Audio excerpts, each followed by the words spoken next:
today's lecture, we're going to understand how to configure static routing. In the previous class, we understood what we mean by static routing, default routing, and dynamic routing. And we understood the various advantages and disadvantages of each category. So in this class, we're going to start our practical parts in the static routing. So guys, before we can begin our class, kindly, for those who have not subscribed, do us that favor. Click on the subscribe button and hit the bell icon. Alright guys, so we may begin our class.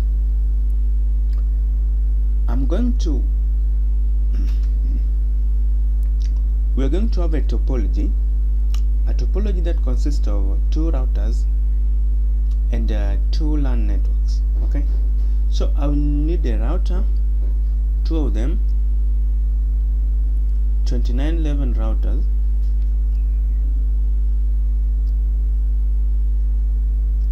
and two switches on each side, a switch on this side, another one on this side, and host devices. For the case of host devices, I'll choose computers, PC.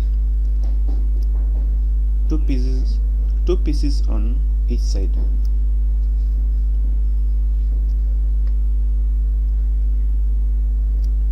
Okay guys, we have managed to place the devices. So what's remaining basically is to connect the devices.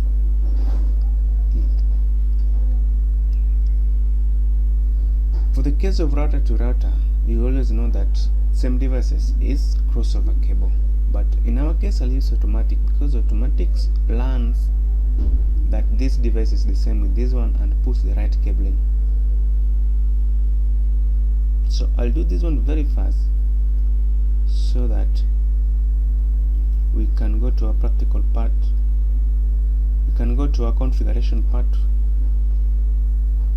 and start configuring static routing. And we said static routing, it's upon the network engineers or network administrator to configure the static routes in every router. Okay, so for example, this LAN here will be in a different network from this one.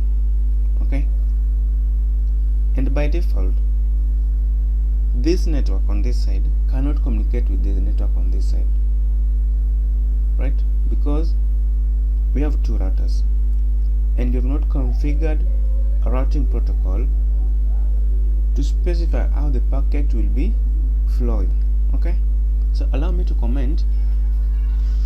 I will comment a network in each portion. So on this side, I want to have a network of 192.168.1.0/24, and between the routers the network of let's say 10.10.10.0/30, because there are only two interfaces. Okay, then on this side, finally on this side, it's 192.168.2.0/24. okay, and guys, you should know that we said a router only knows about the direct connected networks. So this router knows only this network and this network. Okay, the direct connected network. It doesn't know about this network. So it's upon the routing protocol that will make this router know that this network is existing in the entire topology. The same way as this router here only knows about this network and this network, the direct connected network, but it doesn't know about this network here. Okay, so it's upon the routing protocol that will be configured to make this router know that there is also this network in the entire topology. Alright guys, so I'll go ahead to configure IP address of I will go ahead to configure IP address to each router's interface and to the host devices, right? So basically what I'll do first is to turn on the ports in the routers. remember by default the router's port are in shutdown state, so it's upon us to turn them on. So I'll go to this router first, CLI, and say no, enable config T.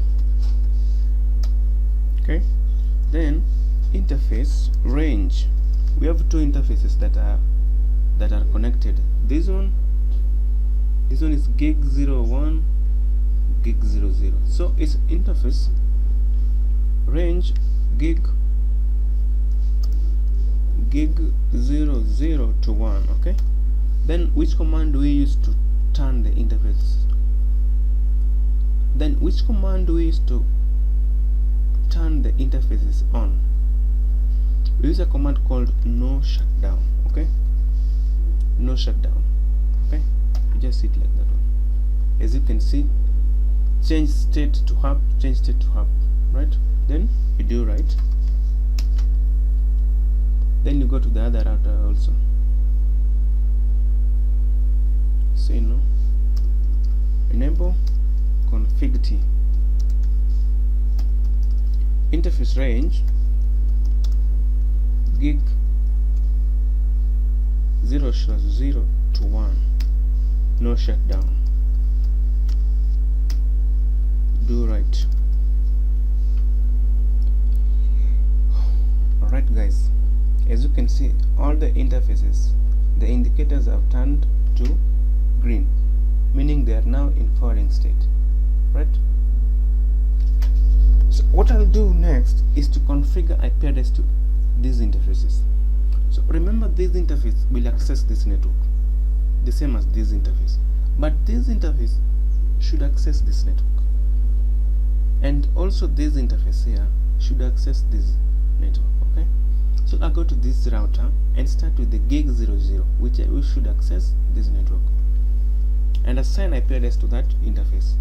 Exit interface gig 0/0. Okay, then which command do we use to assign IP address to an interface? We said IP address, okay, 10.10.10.1. okay, then now subnet mask, it adds a slash notation of 30, meaning a decimal equivalent will be 255.255.255.252. okay guys, and you hit enter. We have assigned IP address to this interface, so this interface will access this IP address, right? Do right. So we go to this interface also, gig 0/1. Exit interface gig 0/1, IP address 192.168.1.1. let us make it let it take .1. okay, the first valid host address, and subnet mask is /24 notation, which is equivalent to 255.255.255.0. okay guys, then you do right. We are done configuring IP address to the router's interface, this one and this one. So if you hover over that router, you will see to the left corner of the screen, you will see that gig 0/0 we configured that particular IP address, the same as gig 0/1. okay, so I go to this router, exit interface gig 0/0. okay, now we want to assign which IP address? IP address 10.10.10.2. remember this interface here took .1, so, and this one should take .2. okay, .2 subnet mask of 255.255.252/30 notation. okay, do right. Exit this interface. Now interface gig 0/1, IP address 192.168.2.1. okay, remember it had a network of this one. Okay, so the router's interface will take the first valid host address and a subnet mask of 255.255.255.0. okay, you hit enter, do right. So we managed to configure IP address to all the routers so what's remaining basically is to configure IP address to the host devices. So I'll start with the host devices on this side. Okay, I'll go to this computer, click on that computer and go to desktop and IP configuration. Then we'll choose static 192.168.2.2. okay, subnet mask will come automatically. Then for the case of default gateway, it should check the IP address of this router's interface. Okay, the connecting router's interface, which was 192.168.2.1. okay, and now let's try if it can ping that default gateway. Ping 192.168.2.1. it's successful. So I'll go ahead to configure the next computer 192.168.2.3. then default gateway will be 192.168.2.1. okay, and now let's try if it can ping the default gateway and the other host computer. Ping 192.168.2.1. it's successful. And now what about the other PC.2? it's successful. So I'll go to this side also to configure IP address to the host devices 192.168.1.2. okay, then for the default gateway you take the IP address of the router's interface. This interface, the connecting interface, will be the default gateway of this network. okay, 192.168.1.1. okay, and you close this one also. Sorry, 192.168.1.3. then default gateway should be 192.168.1.1. okay, and now let's try to ping the default gateway and the other PC. Ping 192.168.1.1. that's default gateway, it's pinging successfully. And now for the case of the other PC was .2, it's pinging successfully. okay, alright guys, we've managed to configure IP address to all the router's interface, the connected router's interface, plus the host devices. okay, and remember we want to configure static routing. In static routing, we said it's upon the admin to include the routes in every router. okay, such that this router here can know that this network is existing in the topology. okay, remember by default it only knows about this network and this one. It doesn't know about this one. okay, so before we can configure static routing, I want us to test communication. I want us to test communication between the two networks. Remember, if we didn't have this router here, the two networks can communicate. But now we have two routers, we have to configure routing protocols. okay, so I'll go to this PC here and try to ping this PC. So the PC on left, which is under network of 192.168.1.0, will try to ping the PC on right, which is under network of 192.168.2.0. okay, so I go to command prompt and try to ping 192.168.2.2. destination host unreachable. It cannot ping. Alright, it cannot ping. Why? this PC will forward the packet to this router.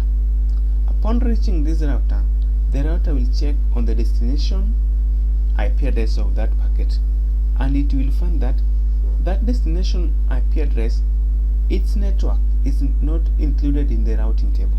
Okay, because the router only knows about the direct connected network by default. Okay, it doesn't know about this network, so that's why we can't ping successfully. So we will go ahead to configure static routing so that this PC here can now communicate with this PC successfully. So I'll go to this router, and guys, I want you to be very keen. Exit. How to configure static routing. The first command that we include is IP route. That is our first command. Right now, what do we include next? What to include next is that network that we want this router to know. So it's that network that we want this router to be aware of. Which network do we want this router to be aware of? Remember, it knows this one and this one. It doesn't know this one. So we want this router to be aware of this network. Okay, so you come here, guys. Very, very simple. 1 and 2. We want router 0 to know about this network. It doesn't know about it, because by default it only knows about the direct connected network, which is this one and this one. So we want to make this router to know about this network. Okay, so we will say IP route 1 and 2.168.2.0 network, then subnet mask 255.255.255.0. okay, so after that one, there is something very, very important that you must never avoid. It has already knows about this network. So suppose it receives a packet with the destination address of this network. How will this router forward that packet? We can include two criteria. The first criteria is the outgoing interface. So let's say when this router receives a packet with this network as destination address, it will forward that packet through this interface. That's the first criteria. Okay, or the next op IP address, or the IP address of this interface. This is a little bit challenging, but it's very simple.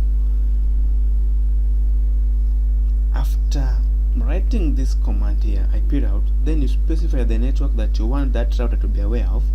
Now give a path through which that route will follow.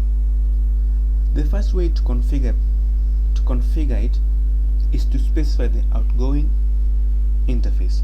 So whenever this router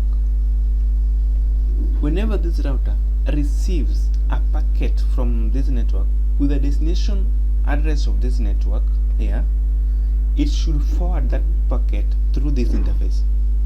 So let's include that interface here. It's gig 0/0. Very simple, guys. IP route is a command, then the network that you want the router to be aware of, plus its subnet mask. Then the router should forward any packet with this destination address through this interface. Okay, we are telling the router, in this case now we are telling the router, whenever you receive any packet with the network address of this one, whenever you receive any packet with the destination address of this network, you should forward that packet through this interface. Very simple, guys. So I hope you understand that simple concept. I'll hit enter and do right. So I'll check the routing table, IP route. I'll check the routing table, do show IP route. Okay, and you hit enter. So guys, as you can see, we have configured a static route. As you can see here, S is basically stands for static route. So this network here is now in this router, okay? But originally the router only knew about this one and this one, okay? But now we have specified a command that says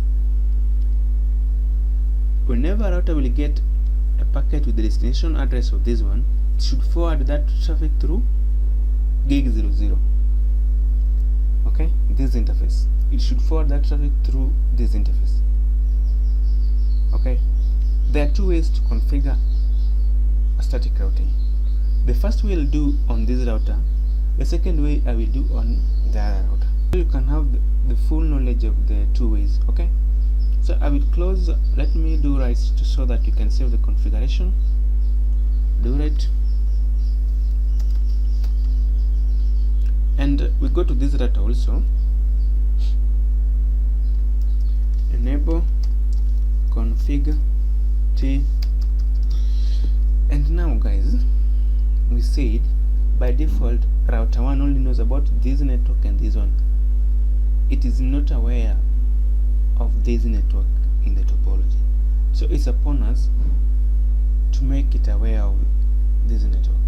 Okay, so I will configure static routing. We said the first command is IP route. Then this is the network that we want it to be aware of. Okay, 192.168.1.0 of subnet mask of 255.255.255.0. So remember, in the first case, in the case of router 0, we said whenever this router receives a packet which matches the destination address of this network, it should forward that packet through this interface. That was the first way to that was the first way in which you can configure static routing. And now the second way, you can also say whenever this router receives a packet with the destination address of this network, it should forward that packet to the IP address of the next hop, IP address of this interface. Okay, so that's why we want to configure the two ways in these routers. The first way we have already configured, and now we are on the second way. So on the second way, whenever this router receives a packet which matches the destination address of this network, it should forward that packet to the IP address of the next hop, this one. So we include the IP address of this router, this interface, so we include the IP address of the interface of this router here. Okay, the IP address was let me over it, 10.10.1. okay, so I'll just go and say 10.10.10.1. okay, and hit enter, and you do right. Okay guys, very very simple. And now do show IP route. Let's see if static route has been included. As you can see, it's here. Okay, whenever this router will receive this network, it should forward that. Whenever this router should receive a packet with this destination network, okay, it should forward that packet via the IP address of the next hop interface, alright, which was 10.10.10, this interface here. This is router 1, so this is router 0, the IP address of the router 0's interface. Okay, and now guys, I will test communication. I'll go to the same router. Remember the first time we tried to ping, it was all destination unreachable. So I'll try to ping again. So give it time. I hope the first packet will fail, but the subsequent packets will be successful. As you can see, the communication is successful. The first time we pinged is, can you see, destination was unreachable. The second time, reply was successful. Okay, let me ping again. All will now be successful. Okay, and now let's try to ping this network. It was 2.3. Just give it this host timing, this computer, not network. See, it's pinging successfully. And now also let's try to ping from this side to this side. It should be ping.1.1.2. See, it's pinging successfully. It's the concept of static routing that we have managed to make the devices on this side to communicate with the devices on this side. Considering our topology had how many routers? 2 routers. Okay, whenever we have 2 or more routers, we should configure routing protocols. Okay, and in this case we did for static routing, and I hope you have mastered how to configure static routing the 2 ways, right? Okay guys, so for further queries or further suggestion, kindly drop comment below. We'll get back to you as soon as possible, and that will mark the end of configuring static routing, which was today's class. And before you log out guys, kindly make sure that you subscribe to our channel. Click on the subscribe button and hit the bell icon. Bye, and see you again in the next class.